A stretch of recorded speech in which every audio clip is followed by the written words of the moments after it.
United workers union बल्दिया शर्की के अहदेदारों के एक अहम इजलास का इनकाद किया गया जो कायम मुकाम सदर मलिक अमीर आजम की सदारत में हुआ। इजलास में बल्दिया शर्की के मुलाजमीन को दरपेश मसाइल पर तफसीली तबादला ख्याल किया गया। जिना टाउन के रिटायर अकलियती मुलाजमीन को लीव इनकेशमेंट की अदम अदायगी, रिटायरमेंट केसेस की गैर कानूनी उलझाव, सीनियर मुलाजमीन को प्रमोशन की अदम फरामी पर गौर किया गया। इजलास में जिना टाउन के रिटायर मुलाजमीन के लीव इनकेशमेंट की अदम अदायगी के खिलाफ अलामती भूख हड़ताल शुरू करने और मुलाजमीन के फैसले की तायद की गई। इस सिलसिले में municipal worker trade union alliance के सदर सैयद जुल्फ़िकार शाह से मुलाकात करके इन्हें एतमाद में लेने का भी फैसला किया गया। इजलास के फैसले के तहत इजलास खत्म होने के फौरी बाद अलायंस के सदर सैयद जुल्फ़िकार शाह से मुलाकात करके इन्हें इजलास के फैसलों पर एतमाद में लिया गया, जिसकी उन्होंने मंजूरी दे दी।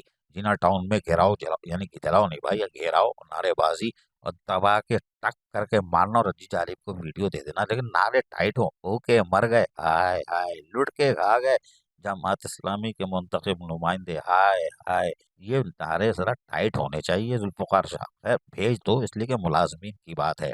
मुलाकात में कायम मुकाम सदर मलिक अमीर आजम, मलिक एजाज अली, सेक्रेटरी इलियास सिंधु, अमजद गौरी, अब्बास अहमद, रेहान काजी भी मौजूद थे और यकीनन ये सारे मिलके काएं काएं करेंगे, आवाज तो गूंजेगी। अजीज आरिफ, KBS बल्दियाती न्यूज, कराची। ऐसी ही खूबसूरत वीडियोस फ्यूचर में हासिल करने के लिए रेड बटन पर क्लिक करके और बेल आइकॉन को प्रेस करके हम सबके सब्सक्राइबर बनना मत भूलिए।